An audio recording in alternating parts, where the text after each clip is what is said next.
Hello and welcome to all our viewers. My name is Vedanth Shindhe, your host for today, and we welcome you to yet another episode of Prabhav, Youth for Change. Well, over the last few days, you would have seen the buzz going around on my social media handouts as well as Vimové Foundation's social media handouts, stating our guest for today's episode. I was very well intended to look forward into this very much.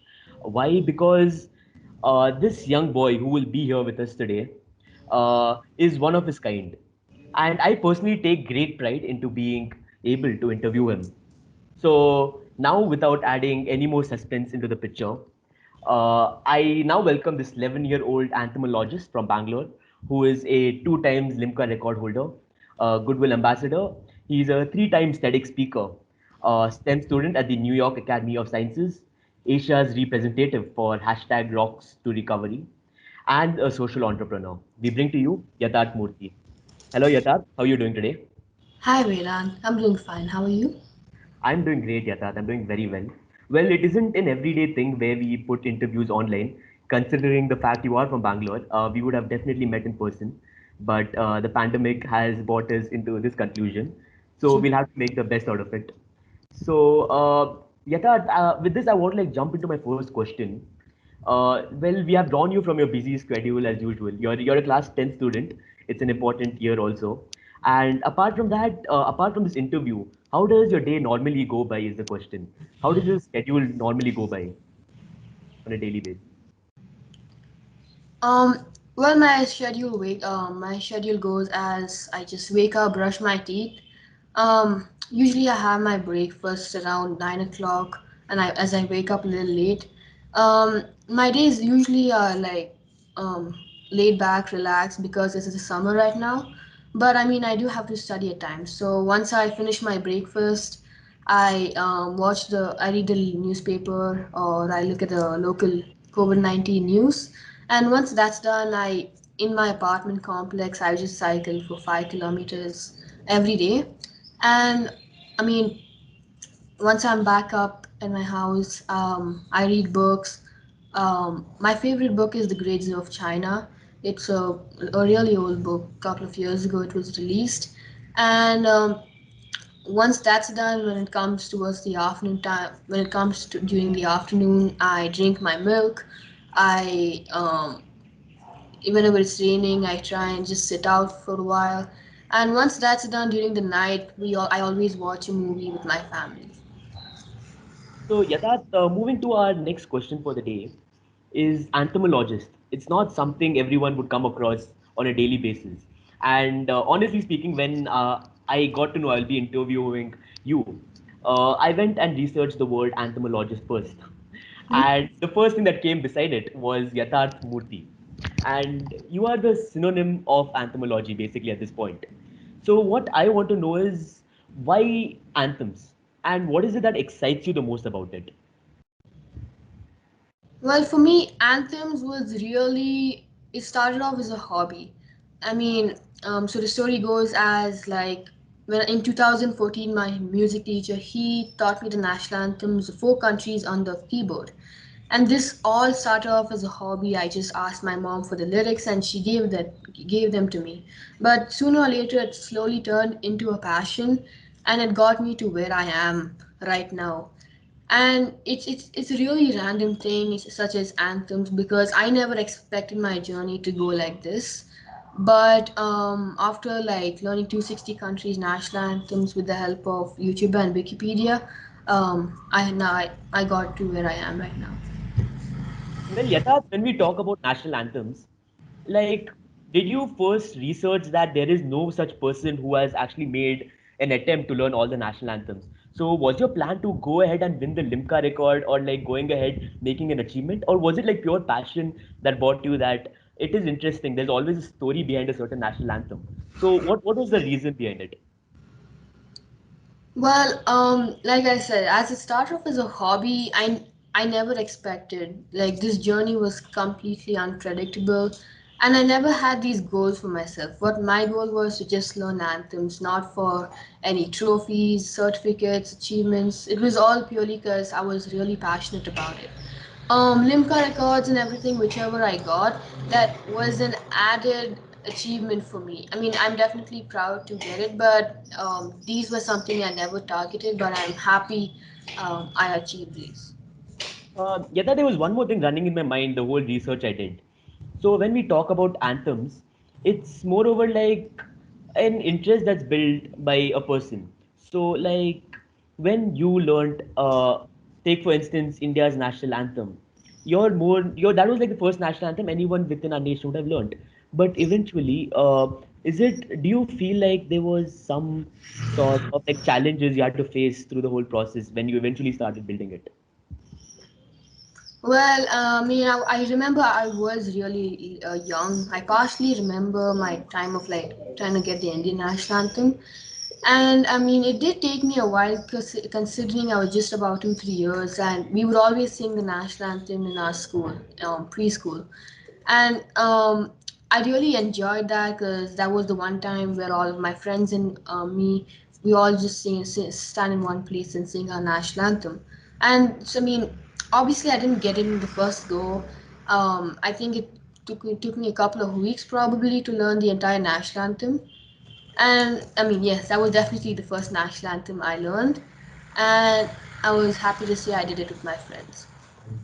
So, coming to our next question, Yatharth, how much of an important role does focus play in achieving a milestone? And how much of a big challenge was it, considering you had your studies also to handle, along with singing national anthems and reaching your goal? Well, for starters, focus is very important in whatever you want. Focus and you have to just put your mind to it. For me, in my journey, I initially anthems was like my entire world, and this was what when I was in fourth to fifth grade, and this was also the time where was just getting to we were just getting introduced towards examinations and everything. Now, over here, I definitely think I had to balance myself. I mean, I had to balance my academics and my talent. So, over here, what I did was I had my entire schedule planned out during this time. And this schedule worked in such a way that I was actually able to balance both my talent and my academics. And I got to know that I can focus on both, and it's not that one is important and the other is not. Both of them are equally important, and I was glad to have done that. Well, there's one more challenge that comes in between all of this, and that is parents' role. So, as supportive as your parents have been, also, do you think there was also a little bit of pressure? Like, I have always enjoyed sports throughout my life, and the fact that I had to play that and handle my studies, and asking my mom asking me to come inside the house, sit and study, study, study. So, have you had that bit of pressure also when you are out there doing anthems, or is it like a remembering technique for you? Is it something that helps you with recalling words? And that side by side helps you with your studies also. Well, for me, it's really true whatever you're saying. For me, whenever I learn national anthems, it's definitely important. But like I said, academics is important as well, and that pressure is there for me as well. But the way that works is that it's a two-way thing for me. I focus on my talent, I work hard on my talent, but I should show that same determination to my studies as well. And I do remember I do remember the answers for like the exam and everything with the help of pictures. I'm more of a visual learning sort of person, and I always look at pictures. I always look at the facts that are stated in the textbook, try combining them, and I mean that's how I start. That's very nice, Yathat. So moving on to our next question. You have been appointed as Goodwill Ambassador for Peace and Positive Change by the Indian CSR. Considering one should not be limited to his area of interest when it comes to social work, I want to know how big of a role do you think education plays in the process of nation building? Well, for me, it's definitely for me. I think it's really an important role, and one real life scenario I can give is when environmental management, it's a topic in my school, came in play when I had to do a lake revival with four of my classmates and me. I learned certain nuances in environmental management. I learned a lot of facts, a lot of statements that was really going to be important when I had to execute them in real life. and that's definitely helped me, and that's also mm, like improved my interest in environmental management as well. So speaking about the next program we have here, is that you are a representative from Asia for the initiative that goes by the name hashtag Rocks for Recovery. So Yatha, tell our viewers that what is this initiative about and what does it plan to uphold? What does it plan to achieve? Well, this initiative was created by Mr. Denmark 2021, and this is an initiative where we through rocks. It might sound weird initially, but with the help of rocks, we paint the rocks with butterflies because that's the statement for Rocks for Recovery. And Rocks for Recovery is where we try and spread the awareness of substance abuse, and that it's not a taboo, and you can get out of substance abuse, drug abuse, whatever it may be, addiction in general also. So we are trying, with the help of rocks, we put little papers saying this is your country's helpline and you can contact them if you need any help. So we're trying to help spread the awareness of addiction with the help of rocks. Well, I want to tell my viewers one thing, that the one reason why I chose Yatharth as my speaker, it's different in a lot of aspects. How many of you have learned the term anthemology and what it means? And the same way, when it came to Rocks for Recovery, I genuinely thought it is an interest towards having a certain look into rocks. That's generally what I thought after reading it. But after I went deeper into studying it, I found out it is to like raise awareness to go against substance abuse. So Yatharth, with that, my question to you is, how important do you think it is to like educate our children on such causes?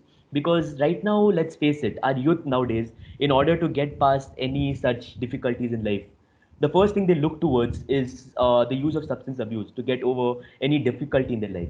So, what message do you want to give to such people, and what alternative do you have? Well, the message I would like to give is that there is a way you can definitely get out of this addiction for sure, and this is always going to be possible with the help of Rocks for Recovery. We've not had Rocks for Recovery campaigns in our school, but we've had other campaigns in our school that helps you get out of addiction. And luckily, no one in our school right now is actually going through that. And but from these campaigns, we have definitely learned a lot. That's very nice, Yatharth. So, coming to the next question of mine, I was like definitely looking forward into this question. Is that we are going to have a rapid fire right now.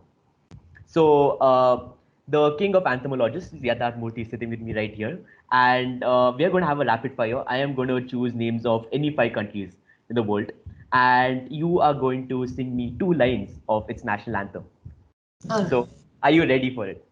I have this app where just it jumbles up everything. So we're just going to go accordingly. And the first country we have for you is South Africa. Kosi sikeleli Afrika, manu paganisu ponolwayo, yisma mitanda so yetu. Sri Lanka. Sri Lanka Mata, Apa Sri Lanka, Namo, Namo, Namo, Namo Mata. Kiribati. Te ke kaini kiribati, Hanene mane kakatonga. India. Janagana Mana Dinayaka Jaya He Bharat Bhagya Vidata. And last but not the least, France. À l'ensemble de la patrie, le jour de gloire est arrivé. Contre nous de la tyrannie. That's very nice, Yata. That's a very good job. I'm pretty sure viewers are out there giving a big round of applause at this point. But I want to know one more thing, Yata. We can definitely see you are the true king of anthemology at this point.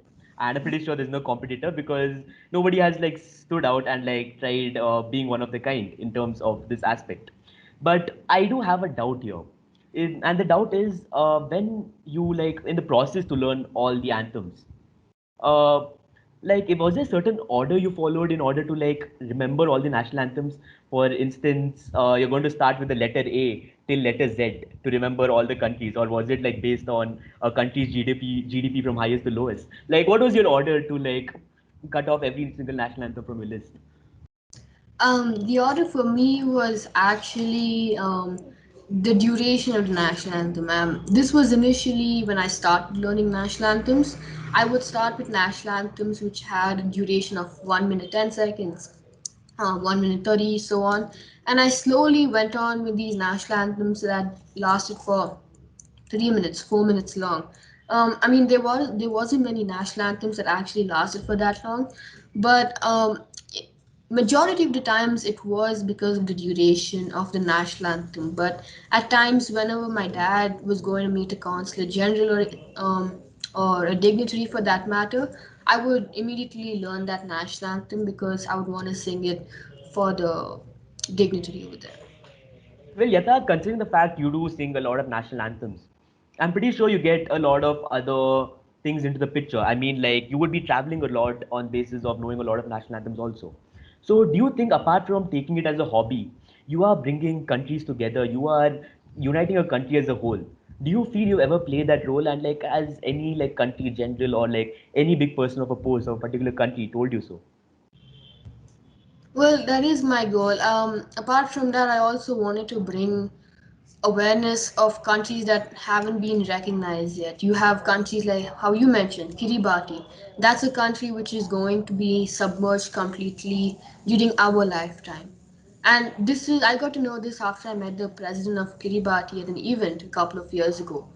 And I mean, this is apart from spreading the message of like uniting countries. One of my main goals over here is also to spread the awareness of unknown countries as well. So Yatha, there's one more question I wanted to ask you. It's that where do you see anthemology years down the line? Because at this age, you have achieved a great amount of fame and name towards the world. So where do you think you see it eventually, like years down the line? What do you hope to see it as a subject possibly? Do you hope to see people taking it as a career and study something, probably like history or something?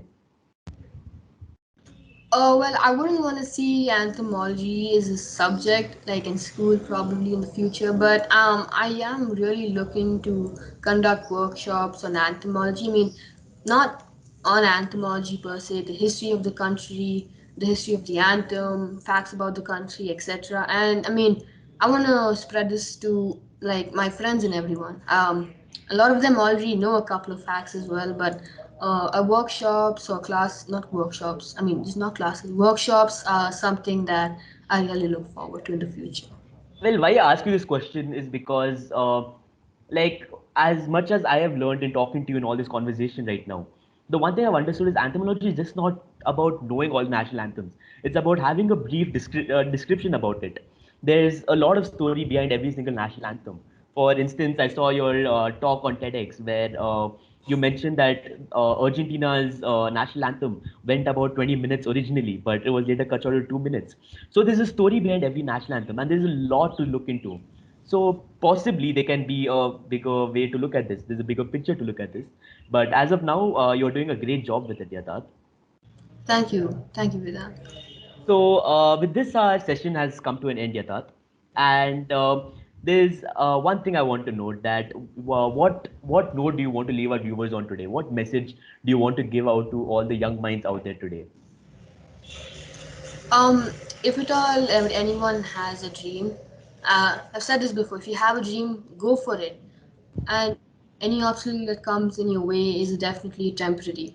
But secondly, now that we are all stuck in this pandemic, now that we're all being affected by the second wave and the side effects of the second wave, just make the best use of the time that you have on hand. Attend Model United Nations, attend several other workshops, online internships, because even though we might not be able to physically attend any event that could help us help our profile, you should always try and focus on doing something constructive during this lockdown time, so that once everything's back to normal, we're gonna have a really good profile. Well, with this, our session has come to an end. We thank you all for making out time to attend this. And Yatharth, we truly appreciate you making out time to come here and interact with me for the topic of anthemology. And for our viewers, all I want to state is stay updated with our YouTube channel, do subscribe to it. And we hope you have a nice day. And I will see you all very soon. Thank you.